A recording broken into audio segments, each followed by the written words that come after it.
Well, the title itself, when I spoke to Gareth at the end of last year, I said, oh, can I do a foresight sometime in the new year? And he said, yeah. So we went through the dates. This was the first available one, so I took it.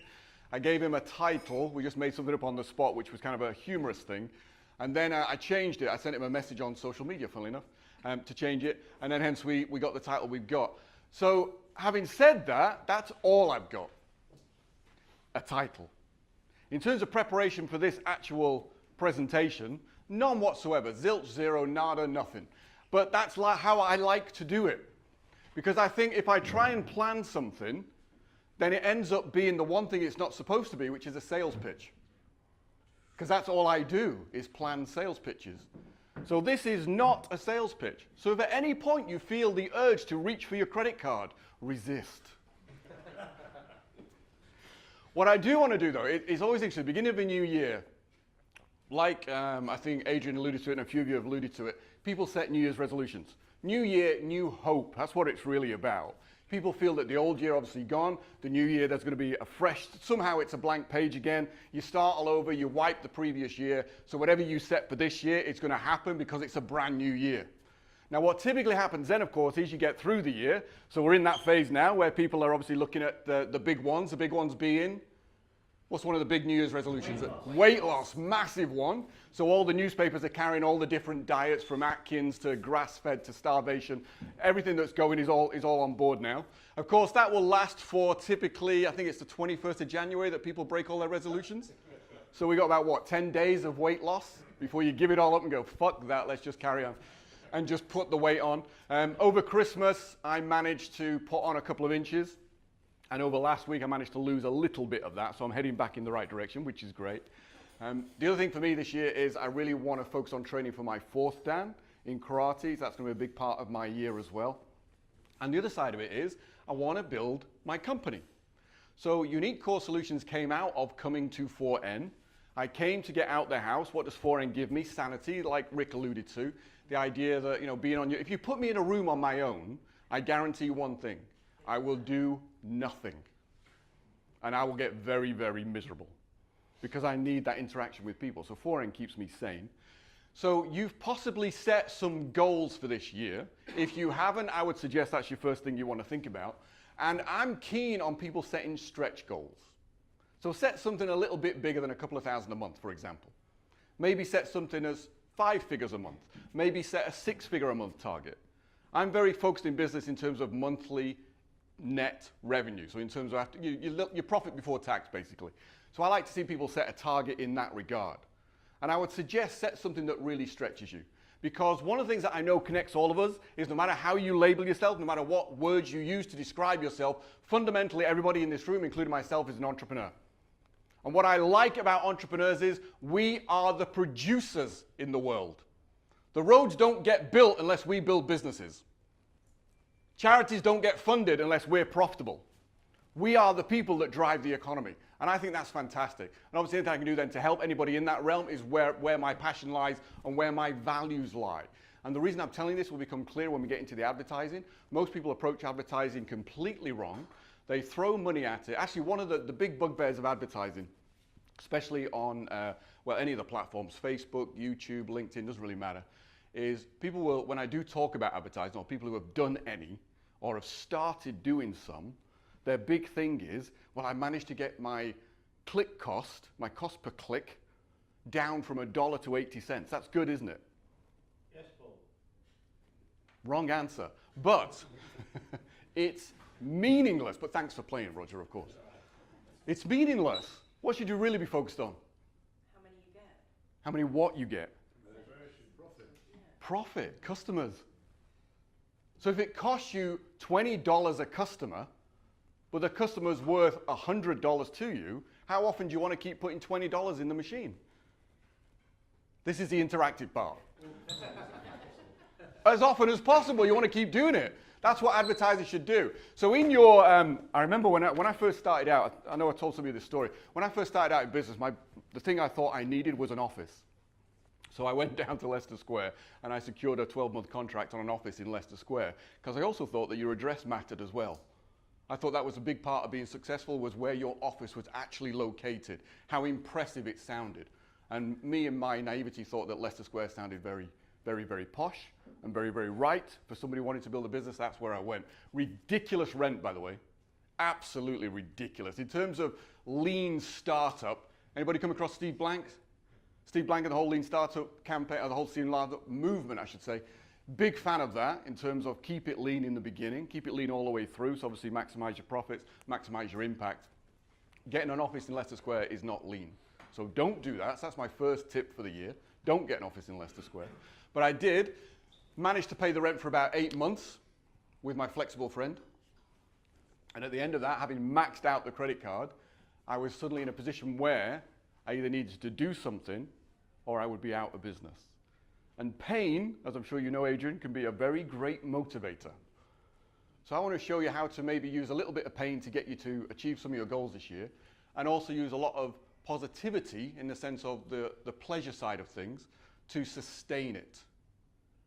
Because I can tell you from experience, making 100 grand a month is very doable.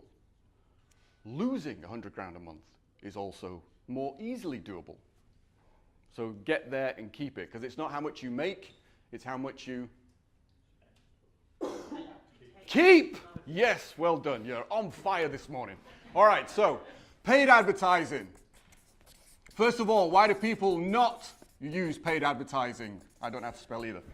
Sorry? Because you got to pay for it, which means what? Cost. And what do they think about the cost? Too high. And what's their big fear? Losing it. They'll lose it. They'll put money in and they'll lose it, and you get nothing out at the end of it. So people will happily spend a fortune on training courses. They'll happily spend a fortune on things that are fixed. So for example, the amount of software that's available on the marketplace that allows you to do keyword research, that allows you to find placements on YouTube ads, that allows you to find interest groups on Facebook. There's software coming out your ears, and they're all on a fixed monthly cost, so typically around the sort of $97 upwards. And people will buy those. Why? They think it'll benefit them. They think it's going to help them. And what do they also know? It's a fixed cost. So they're going, I'm happy to spend $97 or $200 a month on this piece of software because I know it's only $200. It's never going to be more than that. Does that make sense? So what are they really buying on a psychological, emotional level? Consistency, but the emotion itself is called certainty. People buy certainty. You can make a lot of money selling certainty, by the way. Millions. So people buy certainty, but unfortunately you're an entrepreneur. So what does that mean? There is no friggin' certainty. In fact, I attended, who's heard of Tony Robbins, by the way? Yeah, big motivational speaker, big teeth. I mean, his teeth are bigger than me. I mean, he's a huge guy. If you ever met him, if you ever stand next to him, he stood next to me once, and he is a giant. His head is like, you know, I mean, he's a pleasant looking guy, but his head is like, you know, it's huge. Anyway, growth hormone, apparently. Was that funny? But I attended an event with him in 2000. I remember because around January I flew out to Hawaii to do a program that he still runs it, called Date with Destiny. And it was great. I really enjoyed it. I got a lot from it. And it started on a Friday evening. So he walks out on stage Friday evening. There's about 1,200 people in the room. I'm somewhere at the back. They've put us in teams. So each team is from the same country or at least same region, so you can keep in touch with each other when you go home. And we're sat sort of right at the back on the right-hand side. And he came out and he started with one simple sentence. It's stuck with me ever since. You might want to write this down, which was, the level of success that you will achieve comes down to the amount of uncertainty you can comfortably manage.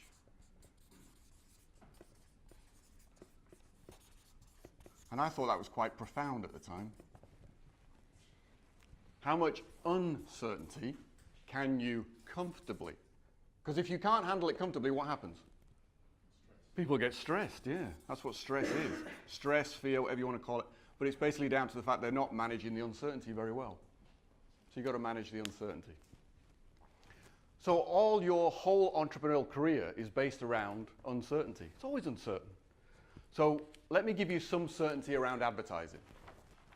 Here's what I can absolutely guarantee in advertising.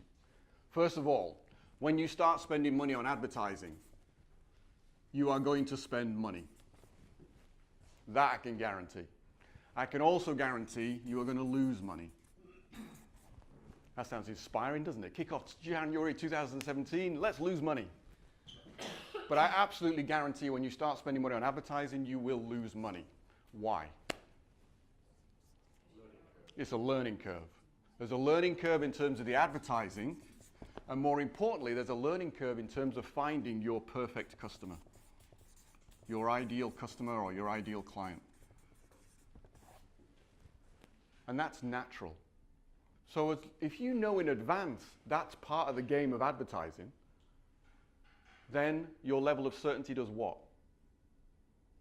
If you know it in advance, forewarned is forearmed. So now you know it. This is called the test phase. In the test phase, all you're doing is buying data. Intelligence gathering. That's all it's about. But the end goal is that you want to get to a place where it becomes profitable. Why do I like advertising? Because it works. It's repeatable. It's repeatable, it's predictable, and it's consistent. Any SEO fans in the room? Search engine optimization fans? Okay, I might offend you at this moment in time, but that's okay because that's what I do. Tell me something. SEO. Who do you do SEO with? Google? Anybody do SEO on Bing? Most people are just doing it with Google, so they ignore Bing, and any other search engines get ignored as well. Why? I don't know. There's plenty of traffic on these things. Google, in terms of traffic, vast, but they represent something like 4% of the amount of traffic on the internet that you can tap into, which just shows you how much traffic is on the internet. And of course, with all the, one of the things the governments around the world are doing, which is a smart move, is bringing in high-speed broadband in as many places as possible to reach as many people as possible. What does that do to all of your combined marketplaces? It grows it. You're going to be reaching more and more people. And obviously, that when they start introducing, when they brought mobile phones into Africa, the one thing they didn't realize was the impact it would have on the local economy. Because people could suddenly get microfinancing through their phone. Once you get microfinancing, they can start actually building a business.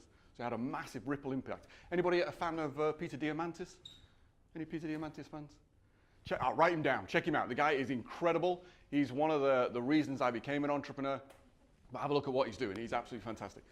So SEO.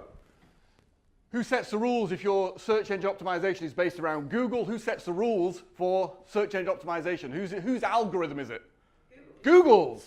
Can they change it? Yes. Of course they can. Do they change it? Yes. Why?